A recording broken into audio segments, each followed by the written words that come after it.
사랑하는 성도 여러분, 우리의 인생은 우리가 살아가면서 누구나 한 번쯤은 이러한 질문을 할 것입니다. 나는 무엇을 위해 살고 있는가? 나는 어떻게 살아야 하는가? 이 질문은 단순히 철학적인 질문이 아니고요, 우리의 인생의 방향을 결정하는 아주 중요한 질문입니다. 많은 사람들이 이 질문의 해답을 찾지 못해서요, 세상의 가치, 세상의 성공, 세상의 기준을 쫓아 살아갑니다. 직장에서는 성공하고 싶고요, 가정에서는 인정받고 싶고요, 또 사람들 앞에서는 높아지는 것을 인생의 목표라고 착각하면서 살아간다는 것이죠. 그러나 인생의 마지막에 서면 그 많은 사람들은 후회하게 된다는 것입니다. 내가 너무 바쁘게 살았다, 정말 중요한 것을 놓쳤다, 만약 내게 다시 기회가 주어진다면 다르게 살고 싶다. 솔로몬은 이 세상의 부와 명예와 지혜와 쾌락을 모두 누려본 사람이었습니다. 그는 전도서에서 이렇게 고백했습니다. 헛되고 헛되며 헛되고 헛되니 모든 것이 헛되도다. 세상의 모든 것이 결국 다 지나가고 허무하다라는 것이죠. 사도 바울은 자신의 인생에 향한 분명한 목표로 이렇게 고백하게 되는데요, 우리 사도행전 20장 24절 말씀 같이 한번 읽어볼까요? 함께 같이 읽도록 하겠습니다. 시작. 내가 달려갈 길과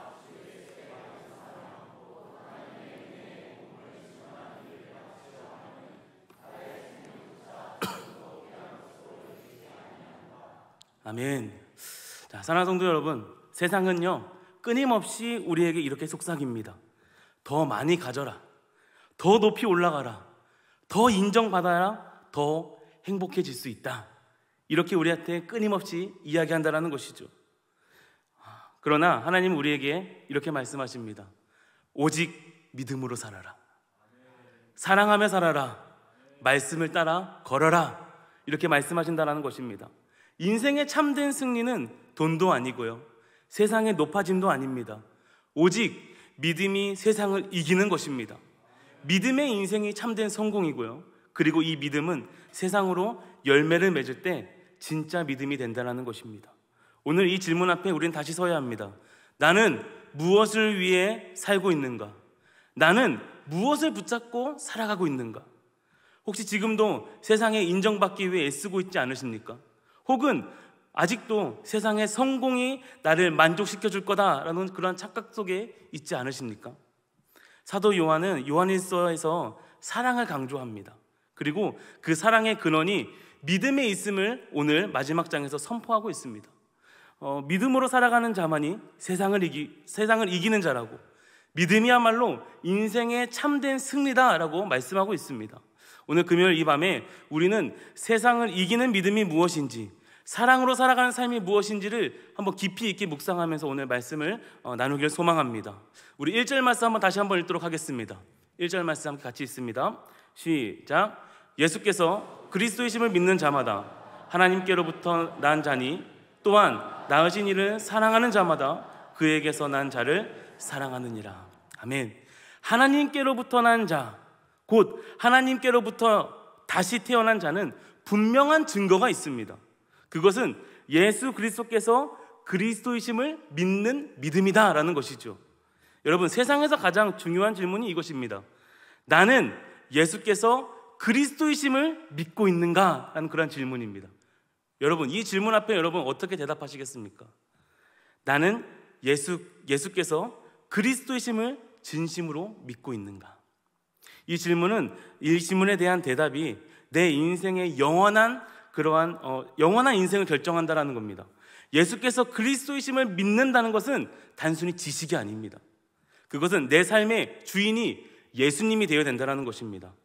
내 삶의 방향과 가치관이요, 예수님 중심으로 재편되어야 된다는 것입니다. 믿음은 단순히 입술의 고백이 아닙니다. 믿음은 내 삶의 기준이 바뀌는 것입니다. 믿음은 내 인생의 목표가 바뀌는 것입니다. 믿음은 내 시간, 내 물질, 내 열정, 내 관계, 내 가치관이 주님께로 바뀌는 그러한 것을 말을 한다는 것입니다. 그래서 믿음은 단순히 예수님을 아는 것이 아닙니다. 예수님을 구주로, 나의 주인으로 모시고 따르는 삶입니다. 그것을 실천하며 살아가는 것이죠. 하나님께로부터 난 자는 하나님의 자녀입니다. 우리는 본질상 진노의 자녀였지만 예수 그리스도 안에서 하나님의 자녀로 새로 태어났습니다.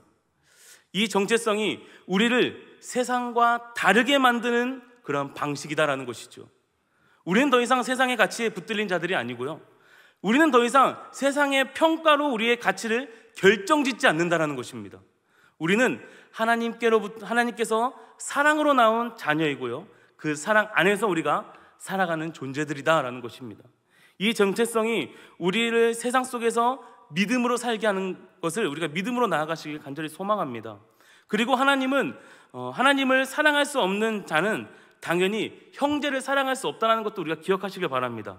하나님께서 낳은 자들을 사랑하지 않을 수 우리가 없는 것은, 왜냐하면 하나님께서 낳으신 자들을 사랑하지 않을 수 우리는 없습니다. 우리는 다 하나님의 자녀들이기 때문에 서로 다 사랑하면서 살아가야 됩니다. 왜냐하면 우리 모두 같은 아버지의 자녀들이기 때문에 그렇습니다. 형제 자매를 사랑하는 것, 때로는 이해하려고 수고를 애써야 되는 것이고요, 때로는 용서의 결단을 우리가 해야 된다는 것입니다. 사랑하기 위해서는 말이죠. 그러기에 형제 사랑은 이기적인 세상에서 가장 거룩한 실천입니다. 교회 안에서 서로 사랑한다라는 건 말이죠. 공동체로서 서로 사랑한다라는 건 말이죠. 이기적인 세상에서 거룩한 성도로서 살아가는 실천입니다. 내가 싫어하는 사람, 나에게 상처 준 사람, 근데 그리스도 안에서 하나님이 낳으신 자녀이기에 우리는 사랑하는 것입니다. 그것이 하나님께로부터 난 자의 삶이다라는 것이죠. 그런데 이 사랑의 힘은 우리에게는 없습니다. 그렇지 않습니까? 옆에 사람을 보면 때로는 화가 나기도 하죠. 어떻게 보면 가장 가까이에 있는 사람을 보면은 화가 날 때도 있다라는 것입니다. 그만큼 우리는 사랑을 어떻게 보면 할 수 없는 존재들이라는 것이죠. 받는 건 쉽잖아요. 받고 싶어 하잖아요. 사랑을 받고 싶어 하는데 사랑을 주기는 너무나도 어렵다는 것입니다.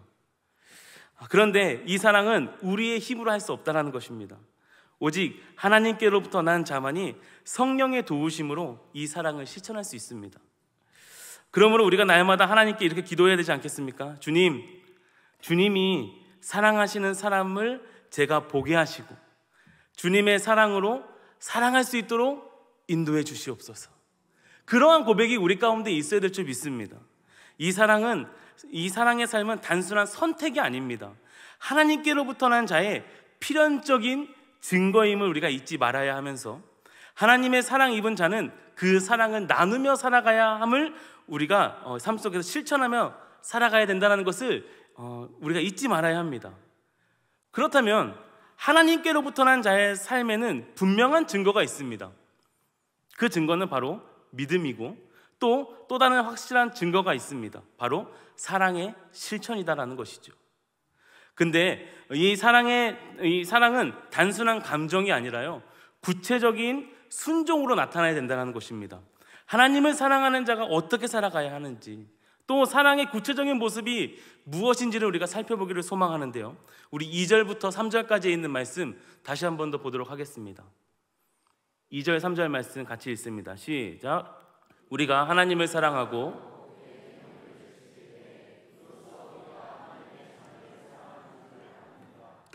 하나님을 사랑하는 것이 이것이니 우리가 그 계명들을 지키는 것이라. 그 계명들은 무거운 것이 아니로다. 아멘. 하나님을 사랑한다는 말은 결코 추상적인 개념이 아닙니다. 하나님을 사랑하는 것은 반드시 그 계명, 곧 하나님의 말씀을 지키는 삶으로 나타나야 하는 것입니다. 하나님을 사랑한다고 하면서 그 말씀을 무시하거나 내 삶 속에서 그 말씀을 외면한다는 것은, 그것은 거짓 사랑이다라는 것이죠. 여러분, 말씀을 순종하지 않으면서 하나님을 사랑한다라고 말할 수 없습니다. 말씀을 가볍게 여기면서 하나님께 충성한다는 말도 할 수 없다라는 것입니다. 하나님을 사랑한다는 것은 곧 말씀을 지키는 것이고, 말씀을 지킨다는 것은 내 생각과 내 경험을 하나님의 말씀이 더 옳고 더 선하다라고 믿고 따른다는 것이죠. 내 생각과 내 경험을 높이 세우고 따라가는 것이 아닙니다. 사도 요한도 강조합니다. 하나님의 계명은 결코 무거운 것이 아닙니다. 세상의 요구는 우리에게 무거운 짐을 지어줍니다. 세상은 어떻게 합니까? 성공하라고 말하지 않습니까? 더 가지라고 말하지 않습니까? 더 높이 올라가라고, 끝없이 채우라고 우리에게 다그칩니다. 그러나 하나님의 말씀은요, 우리를 자유하게 한다는 것이죠. 하나님의 말씀은 우리를 살리는 생명의 기름을 우리가 잊지 말고 살아가야 합니다. 어떠한 청년이 있었습니다. 이 청년은 신앙생활을 아주 열심히 하지만 마음속에는 항상 부담이 있었습니다. 말씀대로 살아가는 것이 너무 어렵게 느껴졌기 때문에 그렇습니다. 그는 이렇게 기도했습니다. 주님, 왜 이렇게 말씀 지키는 것이 어렵습니까? 왜 이렇게 저를 말씀을 못 지키는 것이 왜 이렇게 제 마음 가운데 이 무겁게 남습니까? 그때 그 주님께서 그의 마음에 이러한 깨달음을 주셨다라고 합니다. 내 말씀이 무거운 게 아니라 너가 내 말씀을 사랑하지 않기 때문에 무겁게 느껴지는 것이다. 내 말씀을 사랑하면 결코 그 말씀이 짐이 되지 않는다라고 그렇게 이 청년이 그렇게 하나님께 말씀을 마음에 그런 감동을 받았다라는 것인데요. 저의 얘기입니다. 네, 제 얘기입니다. 제 청년 시절에 그러한 마음에 무거운 짐을 지고 이렇게 기도하는 가운데 그런 어려움들이 찾아왔을 때 주님, 말씀 지키기 너무 힘듭니다. 주님, 사랑하고 싶은데요, 사랑이 되지 않습니다. 어떻게 해야 될까요? 하나님의 말씀이 정말 무겁게 느껴집니다. 이때 하나님의 말씀이 제 마음 가운데 들어오는 그 말씀은 바로 이러한 말씀이었습니다. 말씀을 사랑하지 않는 거 아니냐. 나의 말씀은, 하나님의 말씀은 너의 짐을 가볍게 하는 거야. 무겁게 생각하지 마 라는 거였죠. 사랑하는 성도 여러분, 하나님을 사랑하면요, 말씀을 우리가 지키는 것은 기쁨이 됩니다. 사랑이 없으면 순종은 짐이 되지만 사랑하면 순종은 특권이 되는 것입니다. 사랑하면 희생이 기쁩니다. 우리는 말씀을 통해 사랑을 배워야 합니다.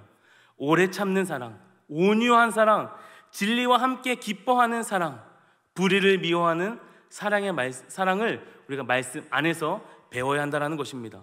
그러나 말씀을 떠난 사랑은 어떠한 사랑입니까? 자기 중심적인 사랑입니다. 조건적인 사랑이고요, 이기적인 사랑밖에 될 수 없습니다. 사랑의 모양은 갖췄지만요, 실상은 자기 영광을 위해 거짓된 사랑을 한다는 것입니다. 진정한 사랑은 그래서 우리가 말씀을 통해서만 배울 수 있는 것입니다. 그리고 말씀을 순종하는 것, 말씀을 지키는 것이 바로 사랑의 출발이다라는 것입니다. 사랑하는 성도 여러분, 오늘 이 밤 기도할 때에 우리가 이렇게 기도하기 간절히 소망합니다. 주님, 제가 말씀을 짐으로 여기지 않게 하시고 말씀을 사랑하는 사람 되게 하시고 주님 말씀을 지킬 때 기쁨이 넘치게 하여 주시옵소서라는 그러한 기도로 우리 함께 올려드렸으면 좋겠습니다. 말씀을 사랑하는 자, 말씀을 즐거워하는 자, 그러한 사람이 진짜 하나님을 사랑하는 사람입니다.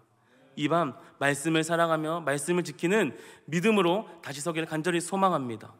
하나님을 사랑하는 자는 말씀을 기뻐하는 자, 그런데 말씀을 지키며 살아가는 길은 결코 쉽지 않습니다.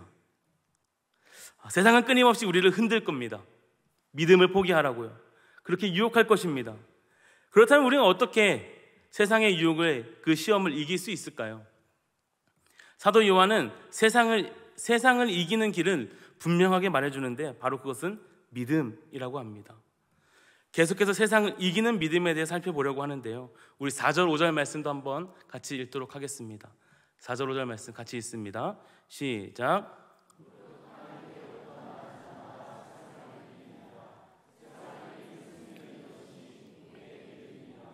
예수께서 하나님의 아들이심을 믿는 자가 아니면 세상을 이기는 자가 누구냐. 아멘. 세상을 이기는 사람이 누구입니까? 세상을 이기는 사람은 오직 예수께서 하나님의 아들이심을 믿는 사람입니다. 믿음이 세상을 이긴다. 믿음이 우리를 세상 앞에서 흔들리지 않게 한다라는 것입니다. 세상은 끊임없이 우리를 유혹합니다. 돈이 많아야 성공이라고요. 높은 자리를 가야지만 행복하다고요. 사람들에게 칭찬을 많이 받아야만 가치 있는 삶이다라고 세상은 말합니다. 그때 우리의 마음도 요동친다라는 것이죠. 내가 이렇게 믿음을 지키며 살아가는 것, 내가 정말 잘하고 있는 건가? 라는 그런 유혹들 말이죠. 하지만 바로 이때 우리가 붙잡아야 할 것은 믿음입니다. 세상을 이기는 믿음. 속도를 따라가지 말고요, 방향을 따라가야 된다는 것입니다. 믿음의 사람은 세상의 기준에 흔들리지 않고요, 주님을 바라보며 주님의 말씀을 붙잡는 사람입니다. 사랑하는 성도 여러분, 믿음을 지키는 일은 결코 쉬운 일이 아닙니다. 우리는 때로 내가 이렇게까지 믿음을 지켜야 하는가, 정말 손해보며 손해를 감수하면서까지 이 길을 걸어가야 하는가 라는 그러한 고민에 빠지곤 합니다. 믿음의 길은 말처럼 간단하지 않습니다. 그러나 그 길의 끝까지 걸어간 믿음의 선배들이 있다는 것이죠. 17세기 청도교 목사였던 이 존 버년이라는 사람이 있습니다. 여러분 잘 아시겠지만 존 버년은 당시에 영국 성공의 핍박 속에서 자유롭게 복음을 전했습니다. 그런데 그 결국 그는 체포돼서요, 감옥에 갇히게 되었습니다. 그의 제목은 단 하나였습니다. 어떤 거였냐면은 허가받지 않은 설교를 했다라는 이유입니다. 허가받지 않은 설교요. 사람들은 이렇게 말했습니다. 이제 설교를 포기한다고 말만 하면 내일이라도 집에 돌아갈 수 있고 다시는 감옥에 가두지 않겠다라고 그렇게 이야기했습니다. 그 순간 존 버년의 마음에도 얼마나 흔들렸겠습니까? 감옥에서 벗어나면 다시 나가서 복음을 전할 수 있고 얼마나 흔들렸겠습니까? 또한 이 감옥 밖에는 시각장애를 가진 그의 사랑하는 딸이 있었고요, 가족의 생계를 이어가기 어려운 상황에 있었다라는 것입니다.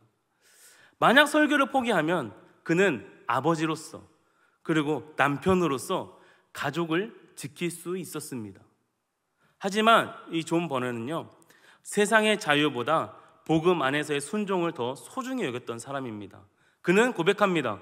내가 지금 이 순간 감옥에서 풀려나 자유롭게 걸을 수 있을지라도 만약 주 예수 그리스도의 복음을 포기해야 한다면 나는 다시 이 자리로 돌아오겠다. 그래서 이 존 버년은 감옥에서 복음을 전했고요, 오히려 그곳에서 잘 알고 계시는 철로 역정이라는 그 불후의 믿음의 고전을 집필하게 되었습니다. 사진 속에 나오는 인물이 존 버년이고 이 존 버년이 철로 역정을 집필했습니다. 잘 알고 계시죠? 그의 글을 통해서 지금까지도 전 세계의 수많은 성도들이요, 믿음의 순례길을 배우고요, 다시 일어나고 있다는 것입니다.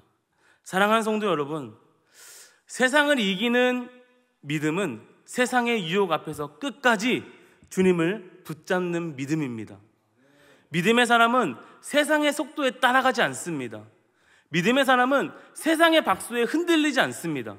믿음의 사람은 주님이 원하시는 방향을 따라 걸어가는 사람들입니다. 세상은 끊임없이 말합니다. 지금 빨리 성공해야 된다고, 조금만 타협해도 괜찮았다고, 조금만 양보하면 더 편안하게 살 수 있다고 이야기합니다. 그런데 믿음의 사람은 이렇게 대답해야 됩니다. 내가 손해보더라도, 내가 늦더라도 할지라도 나는 믿음을 지키겠다. 나는 주님의 길을 따라가겠다. 여러분, 속도를 따라가지 말고 방향을 따라가시길 바랍니다. 하나님이 원하시는 방향이 바로 승리의 길입니다. 믿음으로 가는 그 길이 결국 세상을 이기는 길이다라는 것을 명심하시길 바랍니다. 오늘 이 밤 우리도 결단하시길 바랍니다. 나는 주님의 길을 택하겠습니다. 세상의 자유보다 주님의 복음을 더 사랑하겠습니다라는 그러한 고백이 우리 가운데 있어야 될 줄을 믿습니다. 사랑하는 성도 여러분, 우리에게 필요한 것은 오직 믿음입니다. 이 믿음이란 단순한 머리로 아는 지식이 아니라 세상을 이기는 믿음, 세상에 흔들리지 않는 믿음, 끝까지 주님 붙잡는 믿음입니다.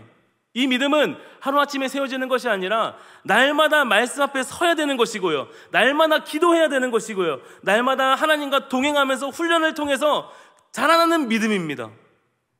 믿음은 내가 이해할 수 없는 상황에서도 주님을 신뢰하는 겁니다. 사람들이 돌아다니는 그 자리에서도 주님을 붙잡는 믿음입니다. 내 삶이 내 뜻대로 풀리지 않을 때도 말이죠, 주님께서 선하게 이끄시고 계시다는 것을 믿고 순종하는 것이 바로 믿음이다라는 것입니다.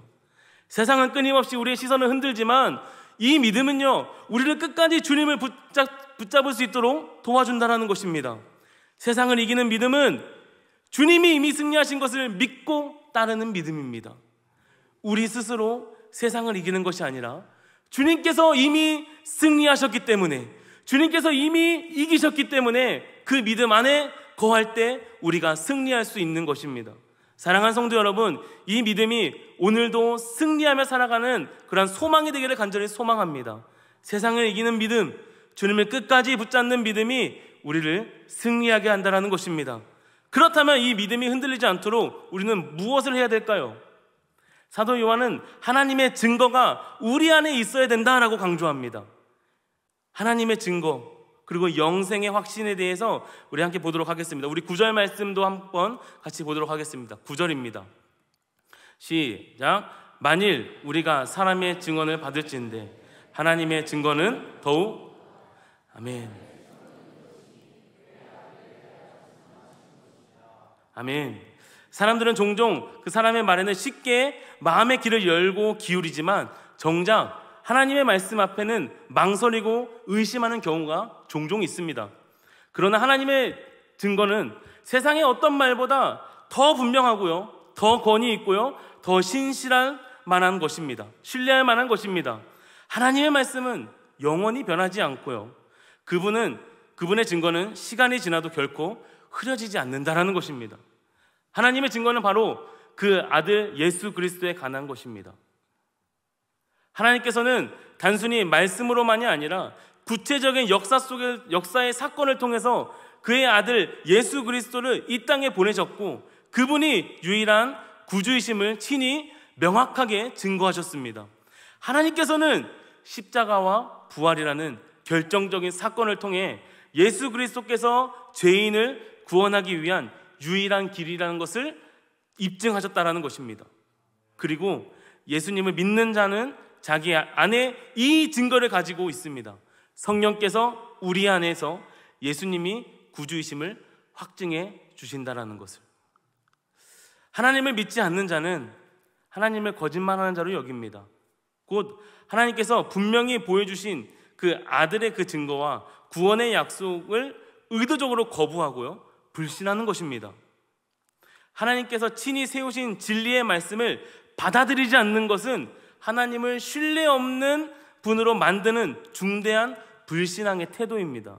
이는 단순한 무관심이 아니라요, 하나님을 거짓되다 선언하는 아주 심각한 불순종의 행위입니다. 우리 11절, 12절 말씀도 한번 같이 볼까요? 같이 보겠습니다. 시작. 또 증거는 이것이니 하나님이 우리에게 영생을 주신 것과 있는 자는 생명이 있고 하나님의 아들이 없는 자는 생명이 없느니라. 아멘. 하나님께서 우리에게 주신 최고의 선물은 영생입니다. 이 영생은요, 단순히 죽음 이후에 누리는 천국의 삶만을 의미하는 것이 아닙니다. 영생은 바로 지금 이 땅에서부터 시작되는 하나님의 생명에 참여하는 축복이다라는 것입니다. 하나님과 친밀하게 교제하면서 사는 현실적 실제라는 것이죠. 그리고 이 영생은 오직 예수 그리스도 안에 있다라는 것입니다. 예수 그리스도를 믿고 그분 안에 거하는 사람은 이미 이 영생을 소유한 사람입니다. 반대로요, 예수님이 없는 사람, 곧 예수 그리스도를 거부하고요 믿지 않는 사람은 영생이 없는 것이죠. 이것이 복음의 가장 본질적인 진리라는 것입니다. 오직 예수님만이 죄인을 위한 구원의 길이며 오직 예수님 안에 영원한 생명이 있다는 것입니다. 사람의 노력, 사람의 선행, 도덕으로는 결코 이 영생에 이를 수 없습니다. 오직 예수님의 십자가의 대속과 그 부활의 능력을 믿는 자만이 영생을 얻을 수 있는 것입니다. 이 구원은 하나님께서 값없이 주시는 은혜이며 선물입니다. 모든 사람은 회개하고 이 복음을 믿어야만 참 생명을 누릴 수 있다는 것입니다. 사랑하는 성도 여러분, 우리는 하나님의 분명한 증거를 가지고 영생의 확신 안에 살아가는 사람들이 되어야 합니다. 복음의 진리를 붙잡고요, 우리의 삶을 어떻게 살아가야 할지를 우리가 결단해야 된다는 것입니다. 오늘 말씀을 통해서 다시 한번 분명하고 온전한 복음을 우리가 붙잡으시길 간절히 소망합니다. 오직 예수 그리스도께서 우리의 유일한 구원자이십니다. 예수님만이 우리의 죄를 대신하여 십자가에 죽으시고 부활하심으로 우리에게 영생을 주시는 참된 생명이 되신다라는 것입니다. 이 복음을 믿는 자는 결코 멸망하지 않고요, 영생을 얻을 수 있다라는 것입니다. 복음은 단순한 종교적 지식이 아닙니다. 복음은 우리의 삶을 완전히 뒤흔들어서 새로운 길로 걷게 하는 하나님의 능력입니다. 복음은 우리로 하여금 죄를 미워하게 하고요, 하나님을 더욱 사랑하게 하고요, 이 땅에서 영원한 가치를 위해 살아가게 합니다. 오늘 이 밤 우리가 붙잡아야 할 것은 성공이 아니라요, 세상이 주는 편안함도 아닙니다. 우리가 붙잡아야 할 것은 예수 그리스도 한 분입니다. 예수님을 붙잡는 자는 흔들리지 않습니다. 예수님을 붙잡는 자는 넘어져도 일어납니다. 예수님을 붙잡는 자는 세상을 이길 수 있다는 것입니다. 여러분, 우리는 이 믿음이 필요하다는 것입니다. 예수님을 믿는 믿음, 말씀을 사랑하고 순종하는 믿음, 끝까지 영생을 바라보는 그 믿음이 필요합니다. 또한 우리는 사랑이 필요합니다. 하나님을 사랑하고 내 이웃을 사랑하고요, 원수까지 사랑하는 그 사랑이 필요합니다. 우리는 오늘 이 복음 안에서 다시 살아야 합니다. 이밤 결단하시길 바랍니다. 복음을 믿으시고요, 복음을 붙잡으시길 바랍니다. 또한 그 복음을 자랑하시길 바랍니다. 복음을 따라 살아가시길 바랍니다. 그리고 주님께서 주신 그 영생의 확신을 가지고 오늘도 담대하게 살아가는 우리 모두 되기를 간절히 소망합니다. 우리의 삶은 다시 복음 앞에, 말씀 앞에 세우고요, 오늘도 세상을 이기게 하시는 주님을 찬양하면서 우리가 이 시간 나아가는 우리 모두 되기를 간절히 소망합니다.